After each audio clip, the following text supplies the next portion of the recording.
Hi, good morning, everybody. My name's Rachel. I'm from Crazy Cat Copy, and I help small service-based businesses with their SEO, copywriting, and WordPress websites. So today I was going to talk about what SEO is and why your business needs it. So if you've got a website, you're probably aware how difficult it can be to get your website to appear at the top of search engines. And the reason for that is, well, Google loves to play hard to get. And the reason for that is Google wants to deliver the best results for the consumer. So as consumers, we love it. As business owners, not so much. And this is where SEO comes in. So what is SEO? It's short for search engine optimization. You're trying to basically make search engines fall in love with your website so that when people pop in keywords or key phrases, then you appear at the top of the search results. And the reason why you want to be at the top is because the closer you are to the top, the more likely you get website visitors, meaning your website can get a huge amount of website traffic. So Google uses over 200 different ranking factors in their algorithm to determine who gets that top spot. And yeah, different factors get different amount of weight depending on what they are. So SEO is basically what helps us get to that top spot.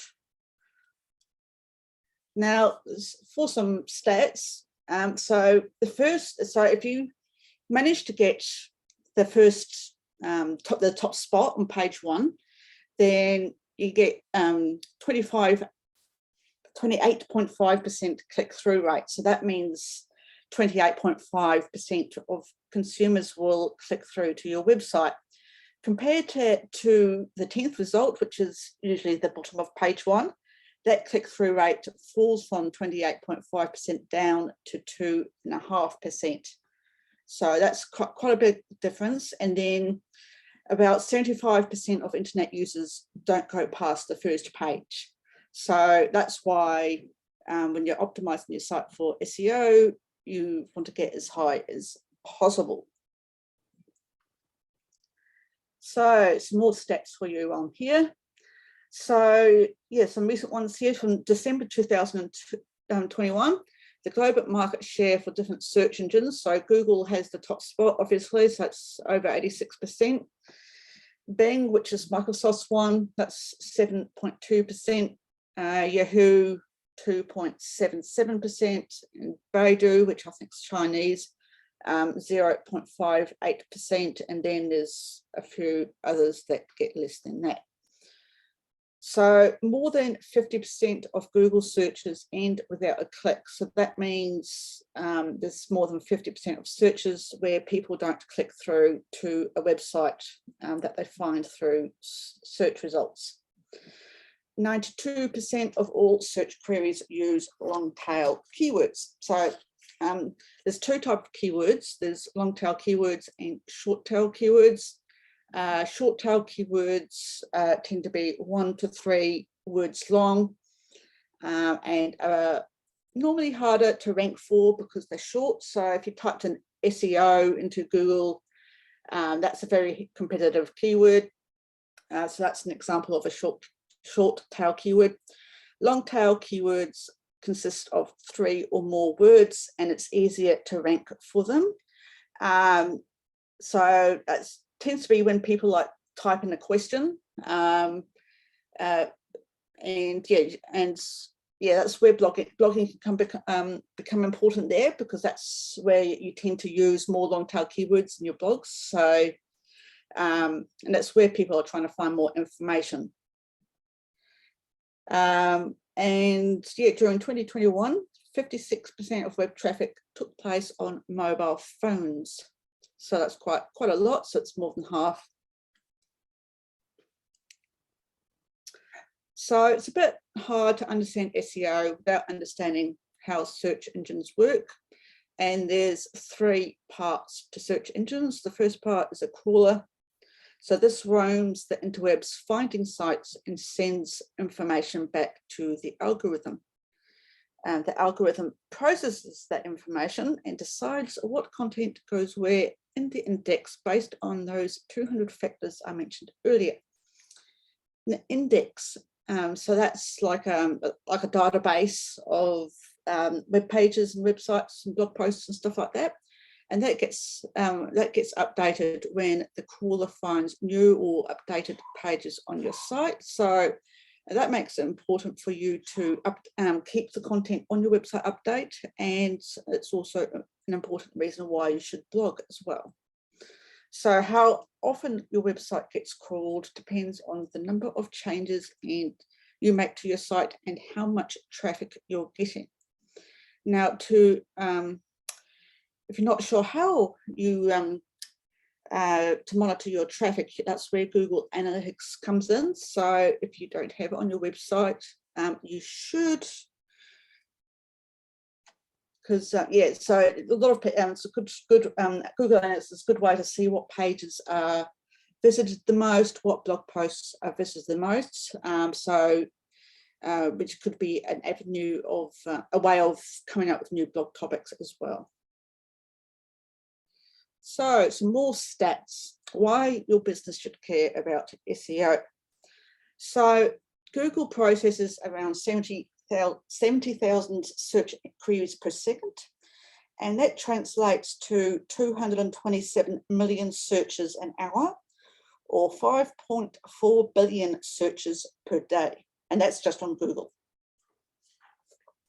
So compare that to when Google started in September 1998, back then it averaged about 10,000 daily searches. So it's increased quite a lot over the past 15 odd years, 20 odd years. Organic searches delivers the most traffic to websites and counts for more than 70% of traffic in the business service industry. So that's the organic search rather than Google Ads, so paid results. Almost a third of consumers search for local businesses on a daily basis.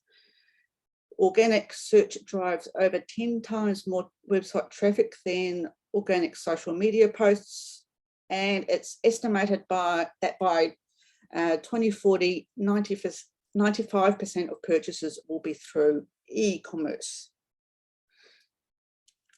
So basically, if you think about what people do when they want to buy something, a lot more people these days, they go online, search for whatever they're wanting to buy, regardless of whether it's a product or a service.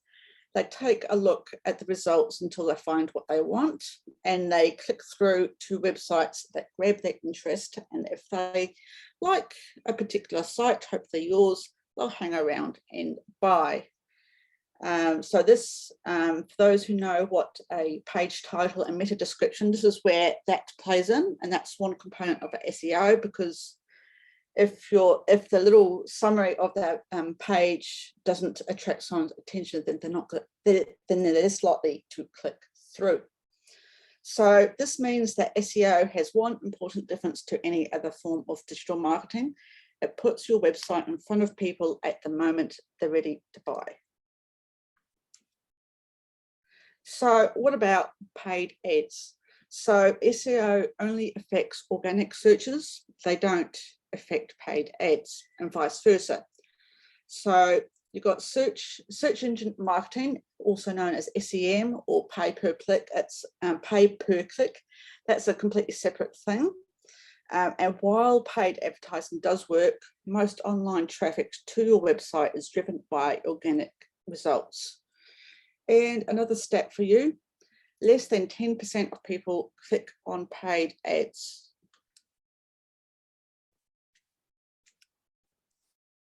So there's 3 core elements of SEO. So there's technical. So that's things like your website hosting, domain, the platform you're using, whether it's Wordplay, so whatever platform you're using for your website, so WordPress, Shopify, and Wix, and so on. Site speed's important. Mobile responsiveness, so that's how your site looks like on what your site looks like on a mobile phone or tablet. So that's an important part. Website security and schema. And then the second thing is content. So that's not only the written content, but also the photos and videos you use on your site, because you can optimize both of those for SEO. And then the third one is links. So links from other websites back to your website, which is also known as backlinks.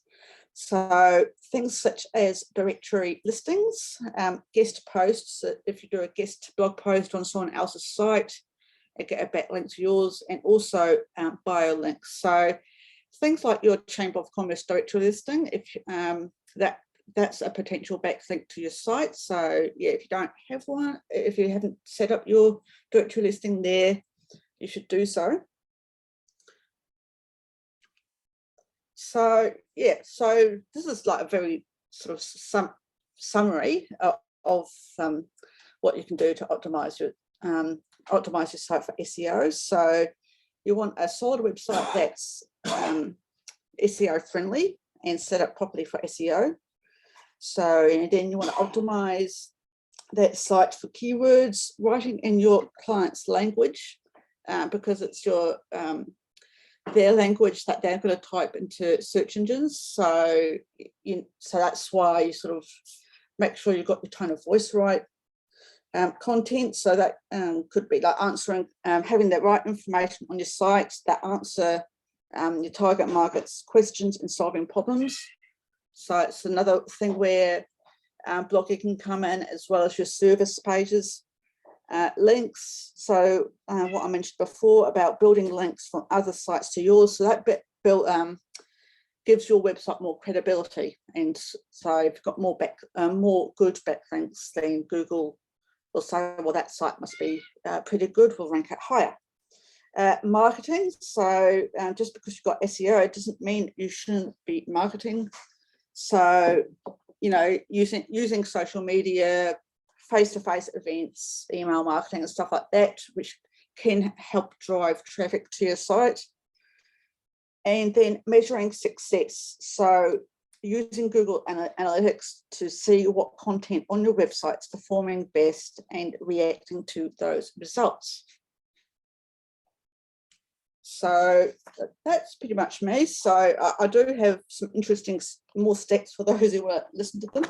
So there's some stats from the year 2020 about the top 5 search terms through Google. So the first one was the top term for 2020 was election results. The second one was coronavirus. So that's actually an interesting point, because SEO, it changes over time. So what people search for now isn't necessarily what they search for in the future. So that's why it's an ongoing thing. So if you think back to this time in 2019 or 2018, a lot of people wouldn't even know what coronavirus was. And now in 2020, it was the second most searched term. The third most searched term in 2020 was Kobe Bryant. Then 4 and 5 are also coronavirus related. So number 4 was coronavirus update, and number 5 was coronavirus symptoms. So yeah, things change. So yeah, that's that. Great, thank you so much, Rachel. I actually really enjoy the stats. I'm a stats girl, so that's really interesting. But I think the point where I'll be sharing with a few of my clients is that less than 10% of people clicked on the paid ads for Google. Yeah, that's really interesting. So it can be a good way, but there's a lot of people who don't trust the paid ads. Like you see them on the top of the Google results, and sometimes at the bottom as well.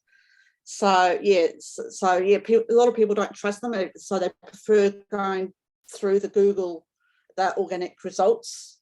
So yeah. Good. Any questions for Ray? Oh, sorry. Yeah, sorry. You go. I was just going to ask if there's any questions, because I'm still recording, and then I might stop the recording if anyone's. Yeah, I've got a question. Well, not really a question.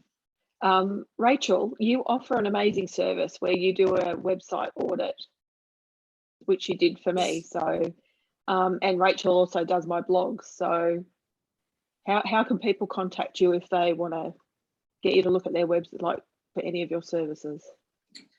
So I've got my services on my website, which is crazycatcopy.com.au, or you can email me at Rachel, so it's RACHEL at crazycatcopy.com.au. So I do website audits for WordPress websites. So, and that sort of involves going through the back end of your website and saying what's there and coming up with recommendations. And part of that process is that I also look at your Google Analytics and Google Search Console to make sure that they're set up properly. And sometimes both those provide some ideas for tips as well, tips and recommendations as well, moving forward. And so, and for my copywriting, my website content and blog writing is also optimized for SEO. So, and the idea of that is it's written for humans first, but you can still optimize it for Google